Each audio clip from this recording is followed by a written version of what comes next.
Hey everybody, Wes here for Monday's workout. We are going to start a new strength cycle this week, but we're not going to start it today.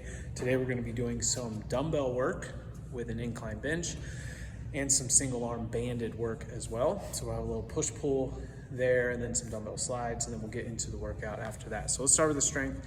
We're going to have 10 on each arm of single arm incline bench. So we're going to have that one arm press as we're going. I'll show that in a second. And then I'm going to go right into the single arm banded lat push down. Let's make sure you can see my band.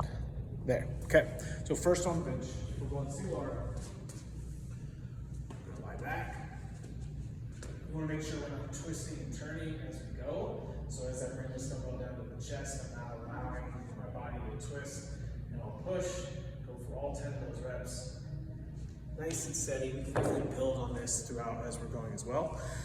But we'll have that push where we go on the one side. And then what I want to see when you're on that dumbbell is not going way out to the side and making this T, but making more of that angle like we do with our push-ups. And keep that wrist underneath the dumbbell. So as that dumbbell gets heavier, we don't want to start bending it like this at the bottom. We want to have that wrist underneath. So if you're stacked underneath, you have all that weight and support underneath that dumbbell.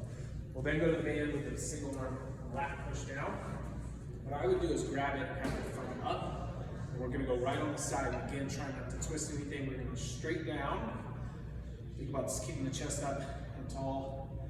Pushing down, really feeling that squeeze right here in those lats as you pull or push down that band. You'll finish the set with 20 dumbbell slides.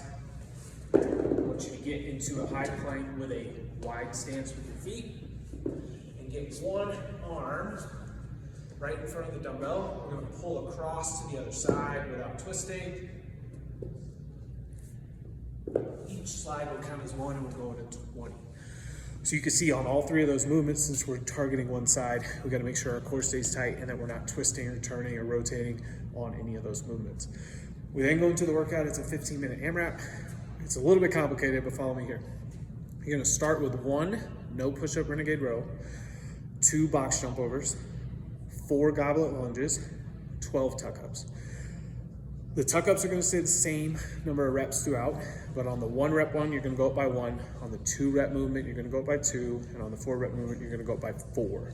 So we're trying to get to 5 to 6 rounds, which that's going to add up pretty quickly on those lunges, but those no push-up renegade rows, you know, if you're looking at getting into the 5 to 6 rounds, you're only going to be doing 5 or 6 of those. So let's show the moves first, then we'll talk again real quick about the strategy. For the no push-up renegade row, whether we're going from the toes or from the knees, we also just want to stay square as we pull that dumbbell up. I don't want you pulling here. I want you to pull that dumbbell up towards the waist, have that elbow go past the torso, and squeeze the back. So you don't have to do the push-up. You still want to go wide stance. Dumbbells can be closer. Row. Right and left is going to be 1 rep. Okay, so you have to do right, left to get that 1 in the first round. You then go 2 box jump overs. Remember with our box jump overs, you don't have to stand up all the way. And since it's 2, you might, if you normally jump up and then step off, today might be a day when it's on that lower number to see if you can jump on and then jump off. On our regular box jumps, we don't jump off, but on this one we could. You then have goblet lunges, whether we want to use a dumbbell or a kettlebell, forward or reverse, it's up to you. But each leg will count as 1. We got to go to 4, and then 12 tuck-ups. Let's see today. I'm going to challenge you to try it when you have your tuck-up. And you come together in the middle, and you go back out, and you keep those heels up. So we go out, tap the hands overhead, but keep the heels up. If we get fatigued, then we can start tapping those feet on the ground. But let's start trying to keep them up, make it a little bit more tension on the core throughout.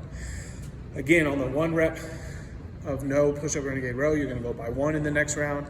On the box jump overs, you're going to go by 2. And on the goblet lunges, you're going to go by 4. The goal is to get 5 to 6 rounds total and keep moving steady, unbroken throughout. The tuck-ups will stay the same, so don't add 12s to that. That's going to add up real quickly if you do that. But we'll start this week a little bit different of dumbbell strength and then this 15-minute AMRAP. Have fun. We'll see you on Monday.